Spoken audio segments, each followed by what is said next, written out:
हाँ जी, तो एसओटी में लास्ट लेक्चर में हमने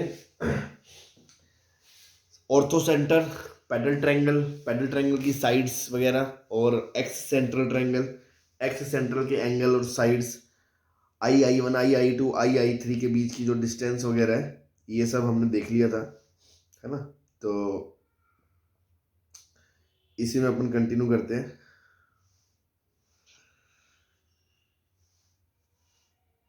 एक आध एग्जांपल कर लेते हैं इस पे बेस्ड जो भी पढ़ा हमने।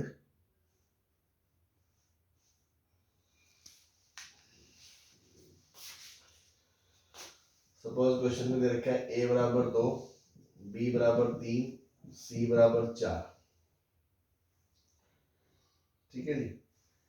h is the ortho centre,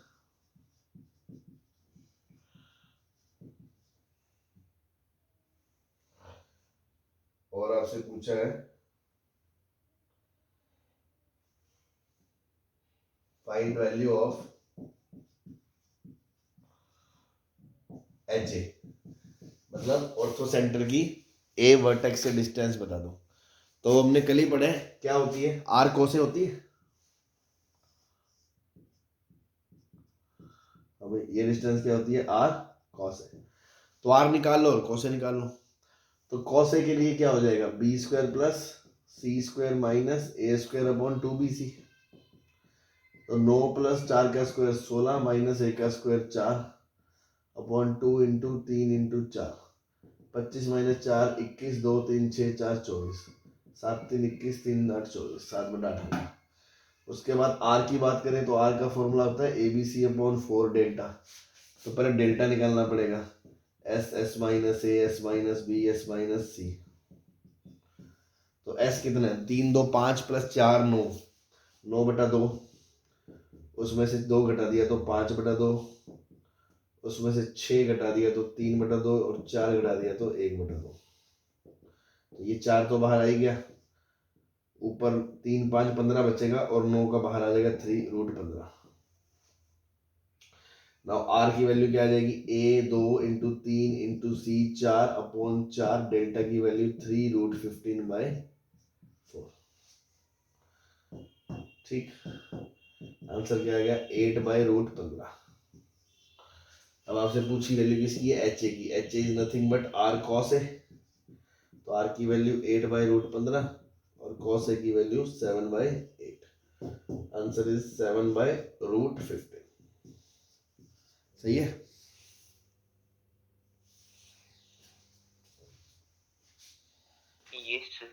है ना। तो अगेन वही फॉर्मूलेज याद रखें, कौन सी चीज कैसे निकालनी है, जो पूछा है उसको घटाक से निकाल दें।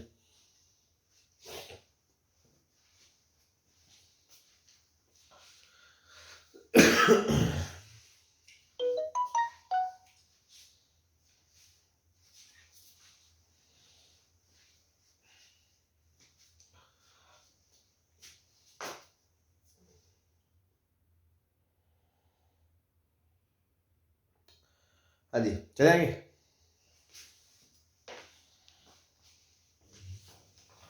Yes sir.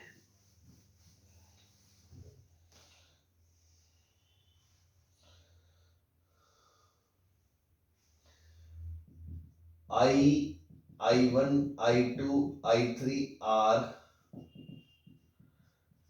in center and x centers respectively of triangle ABC.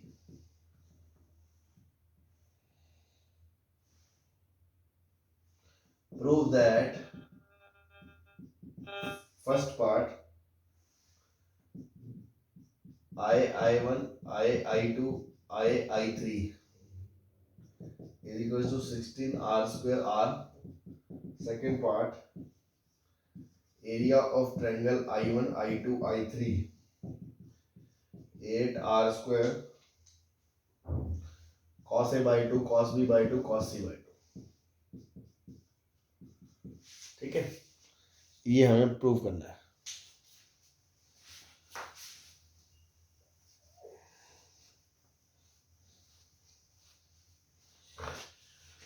ठीक है जी।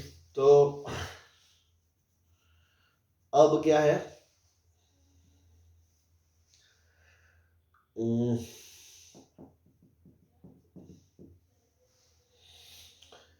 I1 I2 I3 तो आपको याद हो, मैंने कल लिखाया था, स्टैंडर्ड रिजल्ट याद कराया था। 4R sin A by 2, I2 था 4R sin B by 2 और I3 4R sin C by 2। ठीक है जी, तीनों का प्रोडक्ट कर देंगे तो आ जाएगा 16 into R² into 4R sin A by 2 sin B by 2 sin B by 2। और आपको याद होगा ये वाला फॉर्मूला किसका होता है, स्मॉल आर का, तो बस 16R² R प्रूव हो गया। सिंपल फॉर्मूला है, सही है।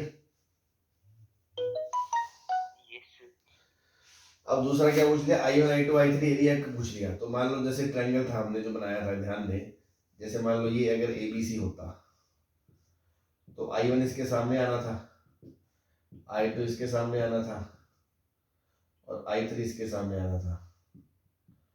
तो बेसिकली ऐसे बनता वो ट्रायंगल,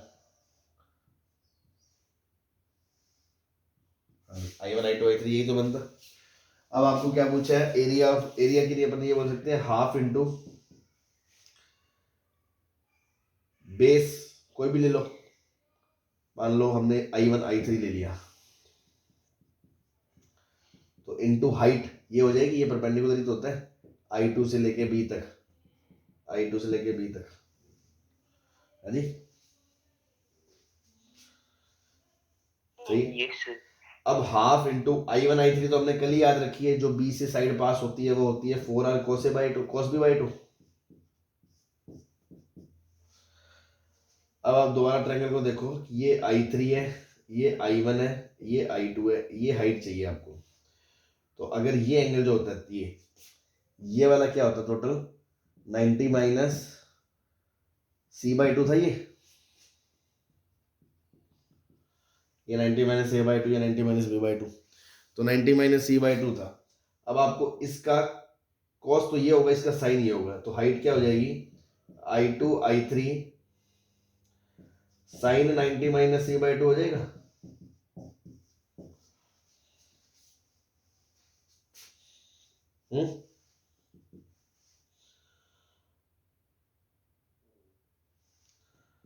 तो half 4R cos B by 2, I2 I3 कौन सी साइड है, जो A से पास होती है, वो हो गई 4R cos A by 2 और साइन 90 माइनस क्या होता है cos C by 2।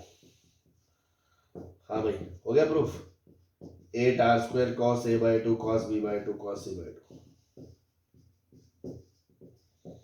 तो वही है, जो चीजें बताई हैं आप सारी चीजें ध्यान रखेंगे तो चीजें फटाफट होने लगेंगी, और कुछ एसओटी में ज्यादा है नहीं, फॉर्मूलेज हैं काफी, वो ध्यान रखने पड़ेंगे। क्लियर?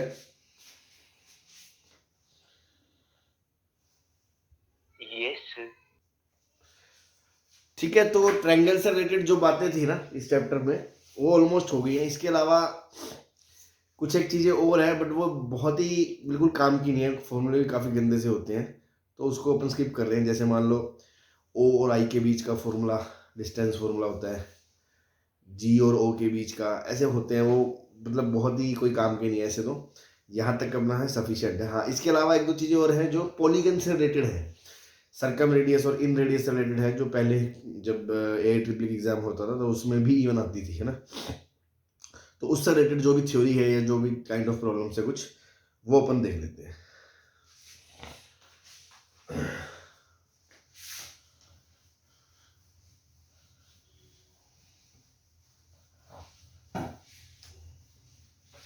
देखो, पॉलीगन तो सबको पता ही क्या होता है। अब दो तरह के पॉलीगन होते थे, हमने बचपन में पढ़े होंगे, कॉनकेव और कॉन्वेक्स, है ना।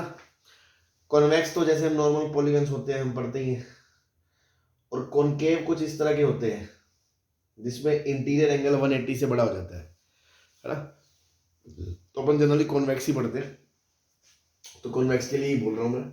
और ऊपर से आपको पता है ना रेगुलर कोनिगन क्या और पॉलीगन क्या होता है, जिसकी सारी साइड्स बराबर होती हैं और सारे एंगल्स बराबर होते हैं, है ना। जैसे मान लो ट्रायंगल है, इक्विलेटरल ट्रायंगल, तीनों साइड बराबर है, तीनों एंगल बराबर है 60 60 60। उस केस में अगर मैं इसका अंदर एक सर्कल बनाऊं इन सर्कल उसका सेंटर, और एक बाहर सर्कल बनाऊं सर्कम सर्कल उसका सेंटर, क्या दोनों सेम होंगे कि नहीं होंगे? यस मान लो मैंने पॉलीगन ले लिया 4 साइड का रेगुलर, चारों साइड बराबर है, चारों एंगल बराबर है, तो अगर मैं इसका सर्कम सर्कल बनाऊं चाहे इन सर्कल बनाऊं, दोनों का सेंटर सेम होगा कि नहीं होगा?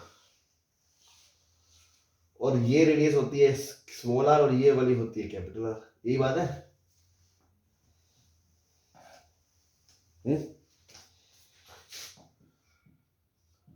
यस तो रेगुलर पॉलीगन के लिए कुछ बातें लिख रहे हैं कि n साइड्स होती हैं ईच इक्वल, n एंगल्स होते हैं ईच इक्वल। देखो सम ऑफ और इंटीरियर एंगल्स जो होता है वो हमेशा किसी भी पॉलीगन में क्या होता है? 2 पाई होता है। और सम ऑफ ऑल एक्सटीरियर एंगल्स जो होता है वो हमेशा किसी भी पॉलीगन में क्या होता है? n-2 पाई होता है। ये पता है ना सबको?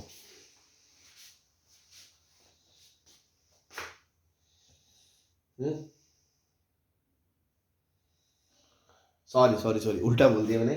सम ऑफ एक्सटीरियर तो 2 पाई होता है और सम ऑफ इंटीरियर n-2 पाई होता है, ये पता है ना सबको? ये भी नहीं पता? यस नहीं पता तो देख पता लो। है सर। हाँ भाई, बाहर वाला ये मान लो θ1, ये θ2, ये θ3, ये θ4, ये θ5, ये θ6, सभी घुमा के टोटल का सम 2 पाई नहीं होगा? सभी एक्सटीरियर का सम। अब ये θ1 है तो पाई माइनस θ1, ये θ2 तो पाई माइनस θ2, चलते चलते वो आ जाएगा n-2 पाई, है ना? तो ये सबको पता होना चाहिए। अब अगर रेगुलर पॉलीगन है तो सारे इंटीरियर एंगल भी बराबर है और सारे एक्सटीरियर भी बराबर है। यस तो टोटल कितना आ जाएगा? n-2 by n, pi minus 2 pi by n, और ईच एक्सटीरियर एंगल कितना हो जाएगा? सभी बराबर है 2 पाई बाई n। ये इसकी खासियत हो गई। यस ना अब हमने कहा 2 तरह की बातें करी कि सर पॉलीगन में इस तरह में क्या होगा? आई एंड ओ कोइंसाइड करेंगे रेगुलर पॉलीगन में।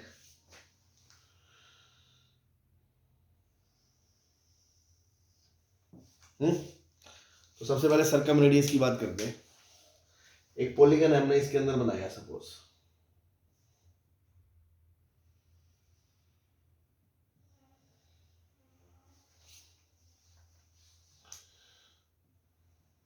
ठीक है? एन साइडेड पॉलीगन है, ऐसे चलता जा रहा है, एन साइडेड पॉलीगन है, यहां कहीं सेंटर होगा उसका।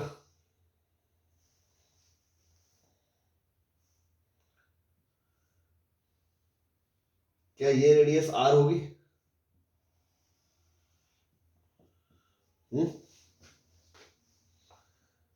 सर्कम सर्कल है ना ये, तो कैपिटल आर होगी रेडियस। अब आपको पता है सिमेट्री है तो पूरा एंगल 2 पाई है, तो क्या ये एंगल 2 पाई बाई n नहीं होगा?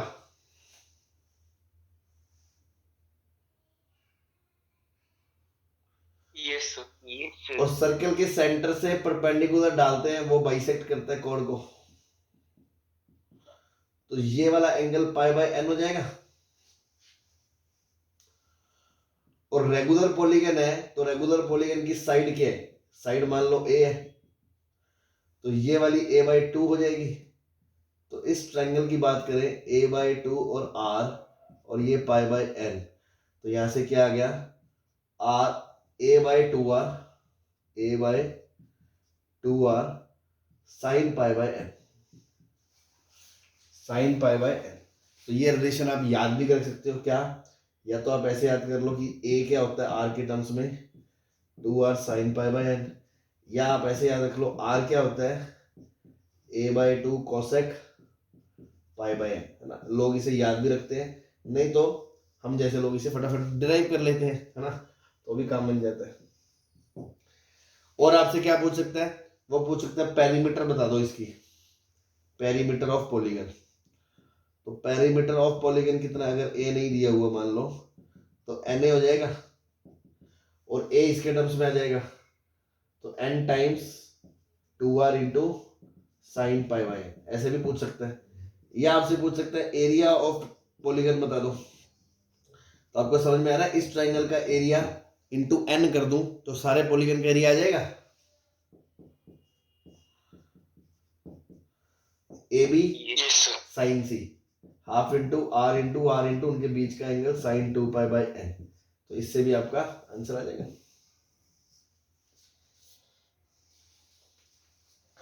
तो ये तो बात हो गई सर्कम सर्कल से रिलेटेड। ऐसे अब इन सर्कल की करते हैं, ये छाप लो जल्दी से फिर आगे चले।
अभी हो गया, हुआ नहीं क्या अब तक?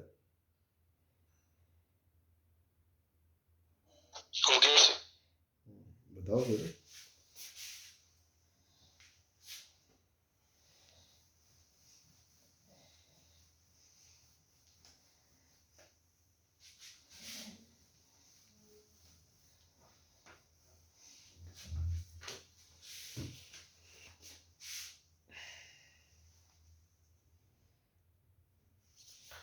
हाँ जी, अब है इन सर्कल है, जैसे मान लो कि पॉलीगन तो बाहर है और इस पॉलीगन के अंदर हमने इन सर्कल बनाया।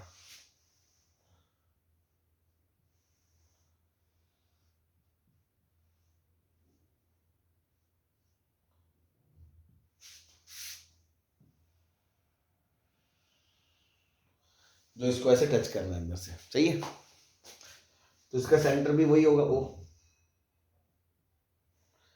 इस टाइम इसकी जो रेडियस है वो ये होगी, ये स्मॉल आर, और ये वाली लेंथ होगी ए बाय 2। तो अब अगर मैं फिगर बनाता हूं तो देखो, अगर पूरा एंगल 2 पाई बाय एन था तो ये आधा पाई बाय एन हो जाएगा। तो यहाँ पे ध्यान दें, यहाँ पे क्या आएगा, ए बाय 2r बराबर 10 पाई बाय एन आएगा। मतलब ए की बात करें आर के टर्म्स में तो 2r 10 पाई बाय एन आएगा, और आर की बात करें तो आएगा A by 2 cot pi by N आएगा। ये दो फॉर्मूले आ गए ए और आर की दूसरे के टर्म्स में। ठीक है जी। और पेरीमीटर पूछ रहे तो again n A, n times 2r 10 pi by n, और एरिया ऑफ पॉलीगन पूछ ले तो half into base into height. तो हाइट कितनी है, हाफ बेस कितना ए, हाइट कितनी है आर, टाइम्स एन। ऐसे एन ट्रायंगल्स का एरिया आपका आंसर आ जाएगा। तो एक ही जगह अगर मैं डाल दूं 2r 10 pi by n into R into n, इससे आपका आंसर आ जाएगा। ठीक है भाई।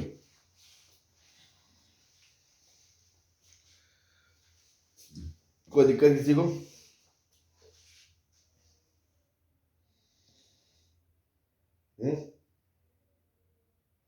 No sir.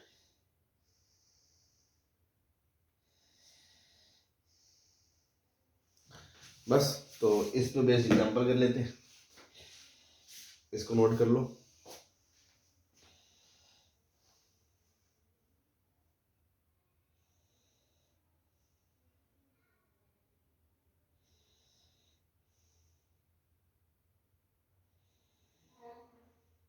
चले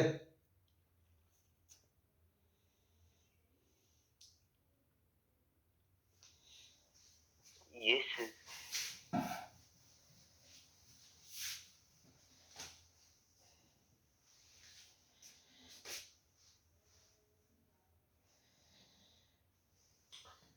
for regular polygon n is given 12, a is given 20 centimeter, find r and r। हाँ जी, तो वो डायग्राम जो बनाया था अभी, वहां से हमने क्या निकाला था कि a बाय 2r बराबर साइन पाई बाय n था, है ना। तो r की वैल्यू क्या थी, a by 2 upon sine pi by n, यही था।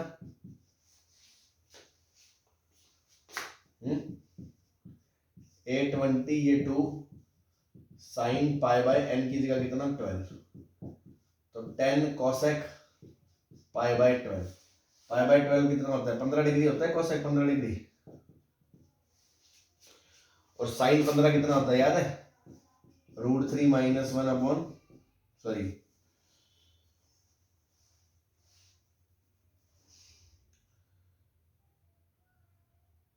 साइन 15 कितना होता है, 45 माइनस 30 ना।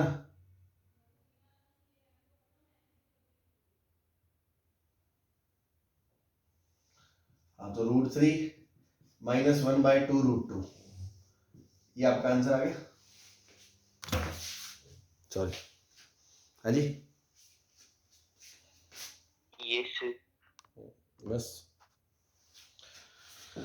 ऐसे ही स्मॉल आर अभी बताया क्या आया, a by 2 cot pi by n, तो 10 into cot pi by 12। Cot pi by 12 मतलब नीचे 10 पाई बाय 12, और 10 पाई बाय 12 क्या होता है, √3 माइनस 1 √3 प्लस 1। इसको रैशनलाइज भी कर दोगे तो आ जाएगा 5 2 प्लस √3, ये आपका आंसर आ जाएगा स्मॉल आर का। ठीक है जी। Next, an equilateral triangle and a regular hexagon have same perimeter,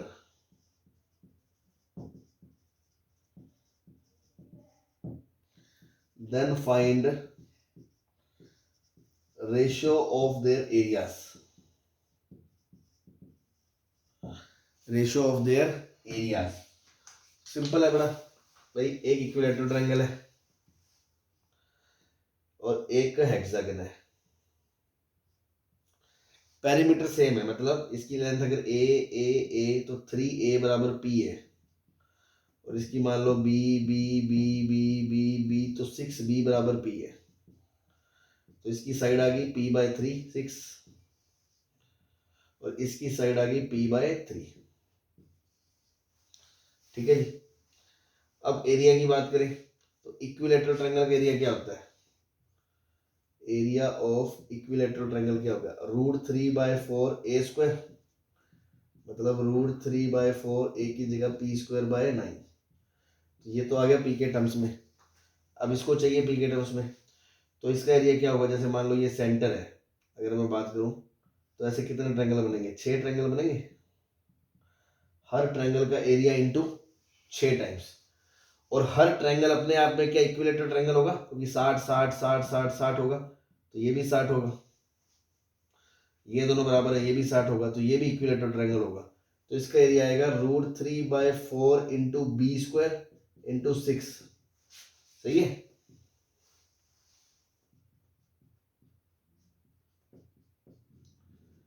p²/36 into 6, ये हेक्सागन का एरिया आ गया।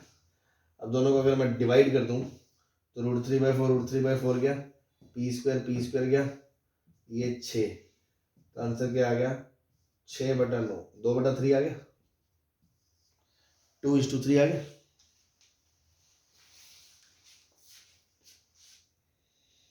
Yes sir. कोई परेशानी? No sir. बस।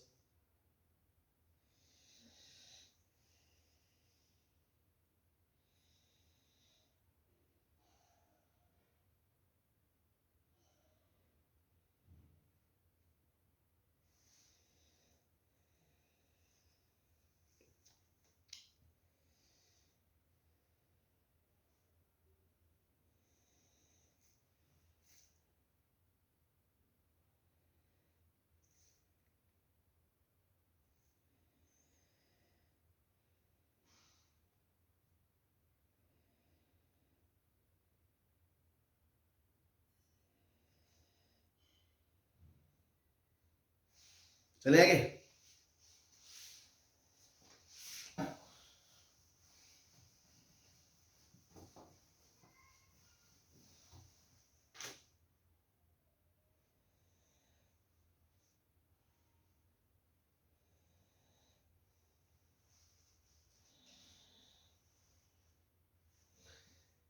Prove that area of regular polygon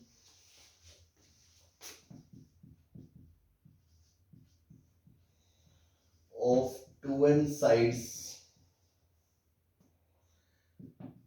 inscribed in a circle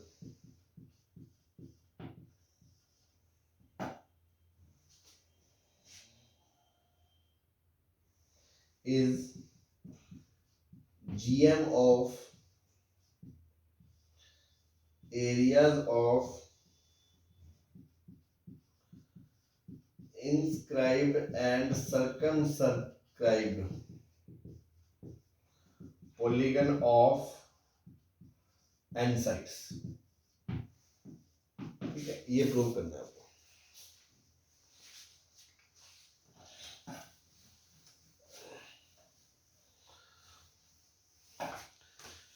तीन एरियाज की बात हो रही है, मतलब पहले तो अब ये समझे, सबसे पहले किस एरिया की बात हो रही है कि हमने एंड 2n साइड का पॉलीगन इंस्क्राइब करा सर्कल में, मतलब सर्कल बाहर है, सर्कल बाहर है, पॉलीगन अंदर है, साइड्स कितनी है 2n।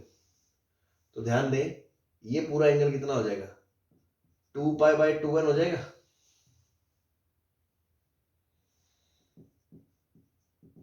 Yes sir. उसका आधा करेंगे तो ये हो जाएगा π/2n, क्योंकि ये तो π/n बच जाएगा। अब ये रेडियस r है, सॉरी ये साइड उसकी क्या है पॉलीगन की, ये r है, सर्कल की रेडियस फिक्स। तो एरिया क्या होगा, एरिया ऑफ पॉलीगन क्या होगा, एक ट्रायंगल का एरिया n इंटू एक ट्रायंगल का एरिया, एक ट्रायंगल का area half into base, half into r into r, और उनके बीच के साइन का एंगल, साइन ऑफ π/n। ठीक है जी। तो ये आ गया एरिया ऑफ पॉलीगन जो 2n साइड्स का है, जिसको हमने a1 बोल दिया, जो कि इंस्क्राइब किया गया सर्कल में। अब वो कह रहा है जीएम ऑफ एरिया ऑफ दो एक और एरियाज है जो n साइड पॉलीगन के, एक इंस्क्राइब करा है एक सर्कमस्क्राइब करा है। तो जो इंस्क्राइब करा है n साइड्स का, उसमें तो बस इसी में n की जगह n/2 रख दे भाई, यहां पे क्या आएगा π/2π/n आएगा, n की जगह n/2 रख दे तो 2π/n आ जाएगा। तो n की जगह क्या रखोगे n sides, sorry n sides नहीं, 2n साइड्स है ना पॉलीगन की, 2n साइड्स थी इसकी, तो इसका एरिया तो आएगा 2n इंटू दिस, इसका आएगा n इंटू हाफ इंटू वही r इंटू r इंटू में साइन ऑफ, ये पूरा एंगल क्या आएगा बेटा 2 पाई बाय n आएगा। बोलो। Yes, sir. अब तीसरा एरिया कौन सा, जो सर्कमस्क्राइब किया गया सर्कल को, मतलब सर्कल अंदर आ गया और पॉलीगन बाहर आ गया, यही बात है। सर्कल तो बाहर आ गया और पॉलीगन अंदर आ गया, ऐसा सीन है ऐसा। तो सर इसमें क्या करेंगे, तो इसमें देखो अब ध्यान दें, इसमें सर्कल की रेडियस तो फिक्स है ना, सर्कल थोड़ी चेंज हो रहा है, पॉलीगन बदल रहा है, सर्कल तो वही है, तो ये डिस्टेंस r हो जाएगी अब ये वाली।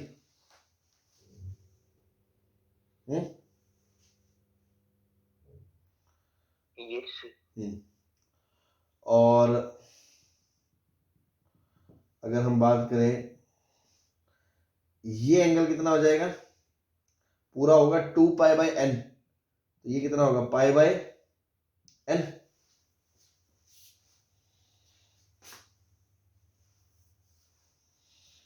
और ये भी हो जाएगा पाई बाय n। अब इसका एरिया कैसे लिखेंगे r के टर्म्स में,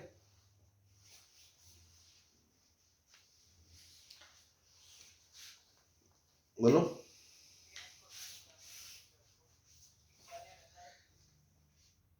बताओ भाई। Sir, n capital R square tan pi by n.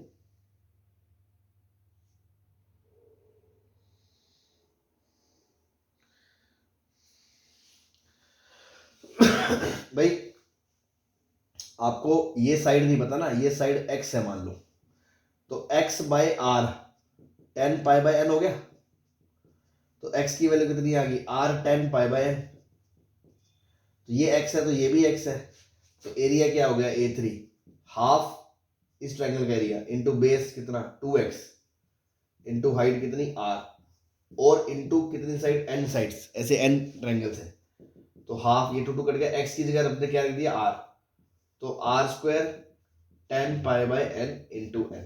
हाँ भाई क्लियर है सबको, A1 A2 A3 आ गए।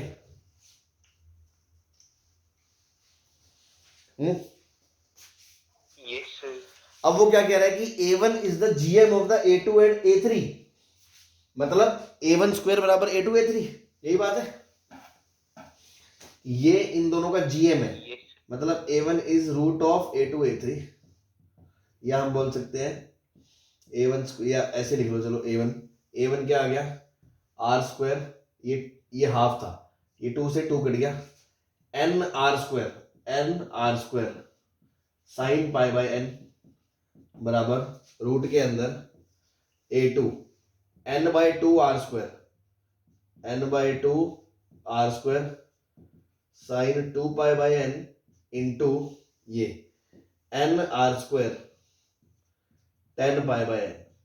सही है भैया, तो देखो ये n और ये n स्क्वायर बनेगा n, ये कट गया, ये r स्क्वायर बनेगा r स्क्वायर, रूट के बाहर r स्क्वायर, ये कट गया, साइन 2 थीटा को लिखा 2 sign pi by n cos pi by n, ये 2 से ये 2 कट गया, और इस 10 पाई बाय n को लिखा sign pi by n upon cos pi by n, इससे ये कट गया, तो आ गया दोनों तरफ से बराबर आ गया, यही प्रूव करना था हमें कि A1 is the geometric mean of A2 and A3। क्यों भाई, Yes, sir. ये प्रूव हो गया।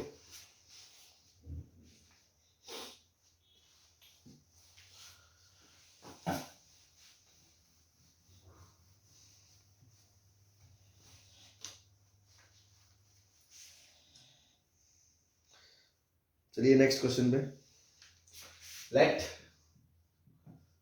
A1 A2 A3 AN be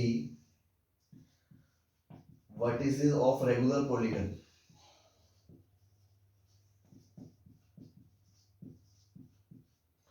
such that 1 upon A1 A2 बराबर 1 upon A1 A3 plus 1/A1 A4. Find value of n.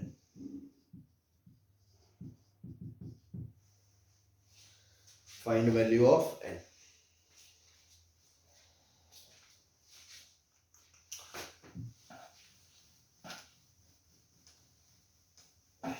अब क्या करें, polygon बनाने पहले तो कि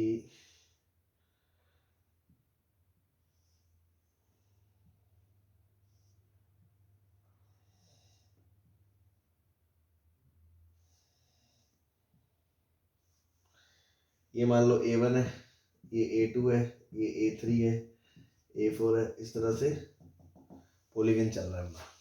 ठीक, अब देखें ये सेंटर है क्योंकि रेगुलर पॉलीगन है।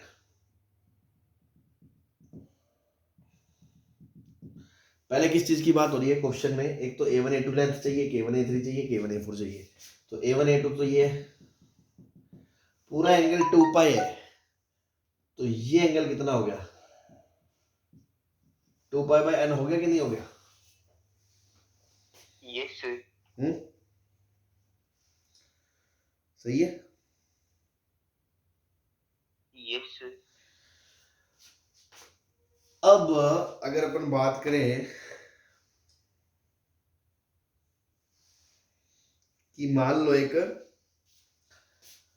सर्कल ले लिया हमने जो इसको कैरी कर रहा है, क्योंकि हमें साइड निकालनी है, किसी के टर्म्स में तो निकालेंगे ना। तो मान लो ये रेडियस r है, ये भी r है ना, तो ये परपेंडिकुलर है, तो ये आधा एंगल कितना बच गया, पाई बाय n। तो ये x कितना आएगा, लंब perpendicular by hypotenuse, x by r बराबर कितना आएगा, साइन पाई बाय n। तो यहां से बेटा x की वैल्यू कितनी आ गई, r sign pi by n, मतलब A1 A2 लेंथ कितनी आ गई, 2r sign pi by n आ गई कि नहीं आ गई? यस सिमिलरली अगर मैं A1 A3 की बात करूंगा, किसकी, A1 A3 की, तो ये फिगर बनेगा। उस केस में ये एंगल कितना हो जाएगा, 2 pi by n, 2 pi by n, 4 pi by n। हाँ जी,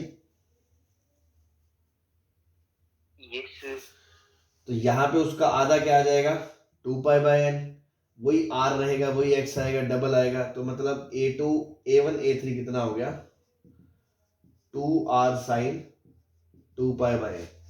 ऐसे जब A1 A4 निकालूंगा तो ये 6 पाई बाय n का आधा A1 A4 हो जाएगा आपका twice of r sine 3 pi by n। क्या ये बात समझ में आ गई?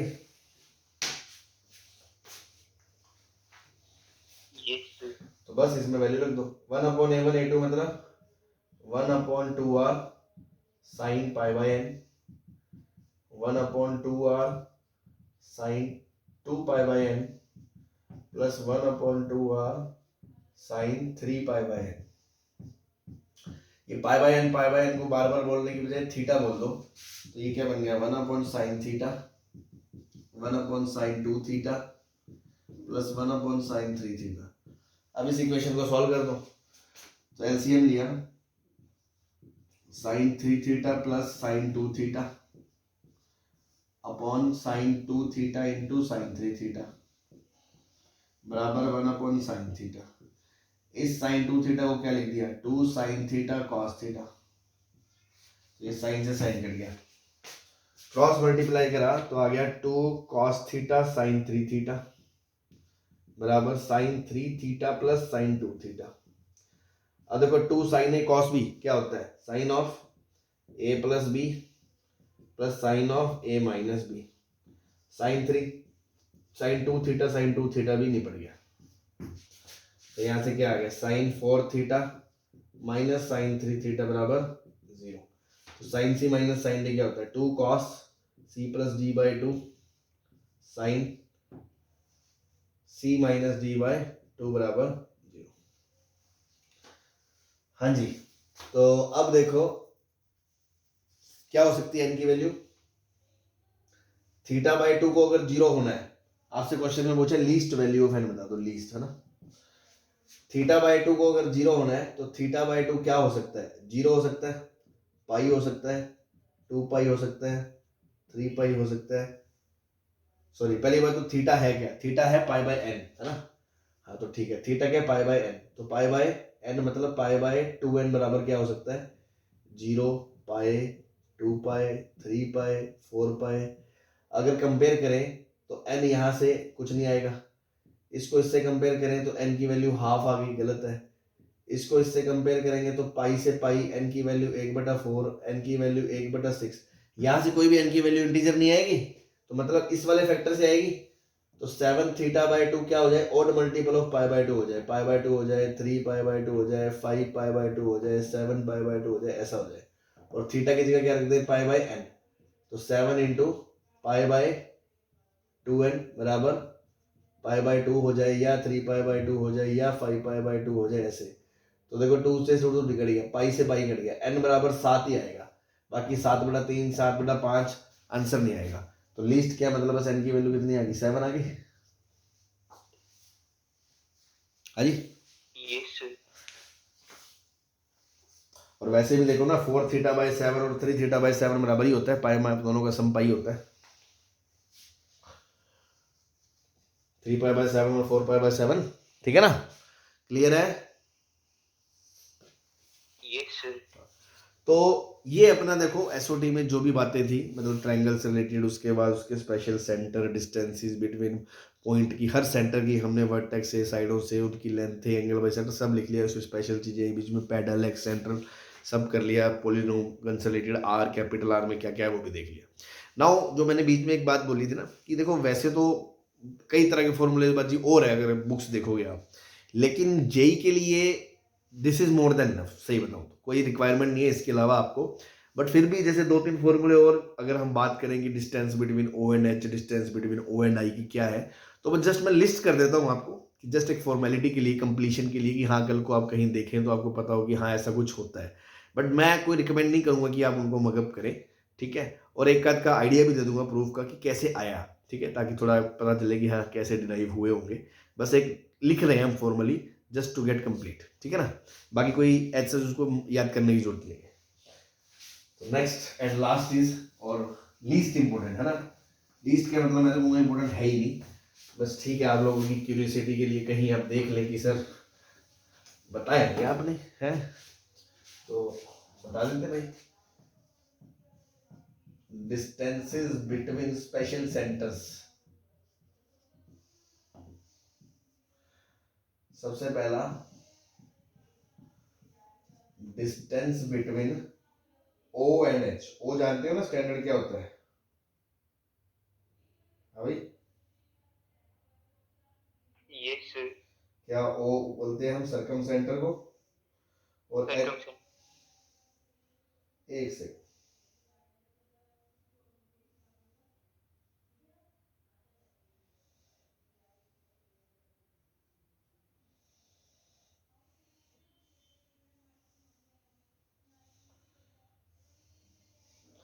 with O and H। O मतलब सर्कम सेंटर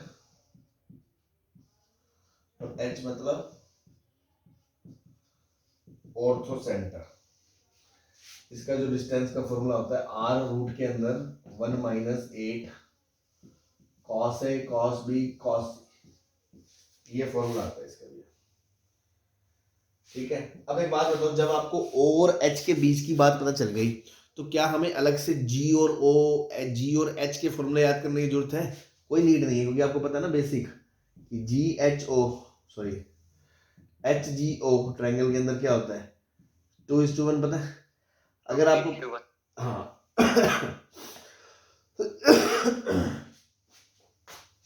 तो अगर आपको ये टोटल पता है तो उसका 2/3 ये हो जाएगा और उसका 1/3 ये हो जाएगा। हाँ भाई, ये हो जाएगा 2/3 ऑफ OH और ये हो जाएगा 1/3 ऑफ OH। तो इनके फॉर्मूला से याद करने की जरूरत नहीं, उसी से हमारा काम चल जाता है, ठीक है। Next, distance between I and H in centre and also centre, ये होता है 2r² small r² minus capital 4r² cos² sorry cos A cos B cos cos A cos B cos distance between O and I circumcenter and incenter r square minus 2 r O and I1 बस small r की जगह r1 बन जाएगा I and O and I2 r square की जगह क्या बन जाएगा r2 बन जाएगा r1 की जगह और O and I3 की बात करें तो r square minus 2r r3 बन जाएगा। ठीक है भैया, क्लियर है? यस तो ये कुछ एक फॉर्मूले हैं स्पेशल सेंटर्स के बीच की डिस्टेंस के, जो मेरे हिसाब से कोई काम के नहीं, कभी ऐसे नहीं डायरेक्ट यूज होता, एकदम लास्ट का टॉपिक है। और फिर भी किसी को लगे सर कैसे निकाले, तो चलो मैं सपोज इसका आपको प्रूफ का आइडिया दे देता हूँ कैसे आया होगा। एक ट्रायंगल है, ठीक,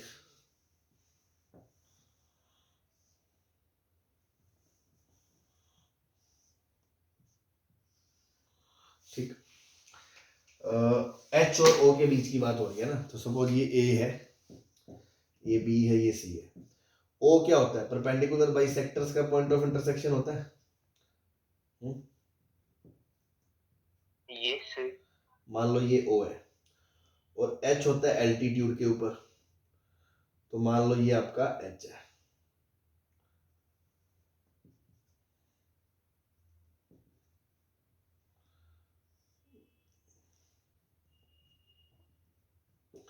मान लो ये आपका एच है,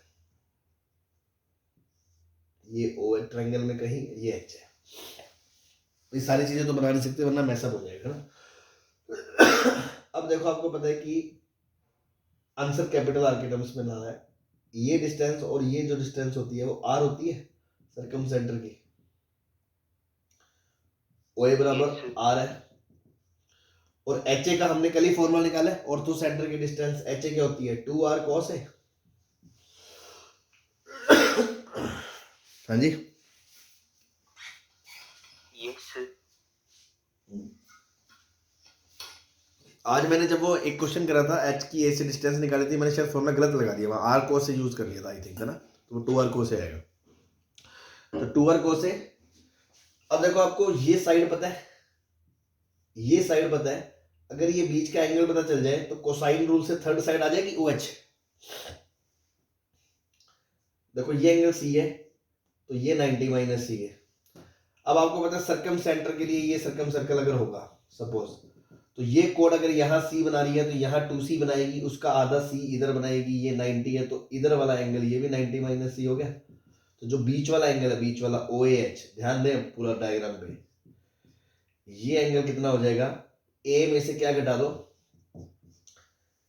twice of 90 minus C, A minus 180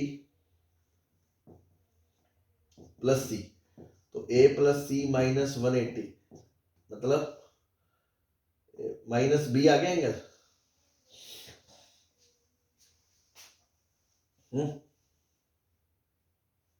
yes ऐसा आ गया क्या? नहीं नहीं नहीं, गलती, सॉरी सॉरी सॉरी, ए प्लस सी, तो सी माइनस बी आ गया एंगल। ये एंगल कितना आ गया, सी माइनस बी। और ये साइड कितनी है आर, और ये साइड कितनी है 2r cos ए। अब देखो अगर मैं कोसाइन रूल लगाता हूं तो कोसाइन रूल से आपको याद है ना कि A square plus B square minus C square upon 2bc, भाई cos ए क्या होगा R square plus 4r square cos square है माइनस OH का स्क्वायर, और ये ए की जगह क्या आएगा c minus B, twice of r into 2r cos A. इसको आप सॉल्व कर लोगे ना क्रॉस मल्टीप्लाई करके, OH एक तरफ कर लेना, वही आ जाएगा। ठीक है, बाकी मेरे हिसाब से ये टॉपिक कोई अपन को करने की, याद करने की जरूरत नहीं है। जस्ट आपको बताया है कि कहीं आप किसी बुक्स में देख लो कि हाँ ऐसा भी होता है, बट इतनी ज़्यादा डीप यहाँ तक जाने की जरूरत नहीं है, नीड ही नहीं है ना, कभी नहीं यूज होने वाला। आपको जो बेसिक चीज़ें बताइए, सिंपल चीज़ें फॉर्मूले, sine rule, cosine rule, Napier's analogy, m n cot theorem, half angle फॉर्मूले, ठीक है, उसके बाद अपने सेंट्रोइड एल्टीट्यूड की लेंथ, एंगल बाइसेक्टर की लेंथ, एच का ए से डिस्टेंस, और ये इतना भी अपन कर लें तो मोर देन इनफ है। ठीक है भाई, तो this is all about solution of triangle. Okay, thank you.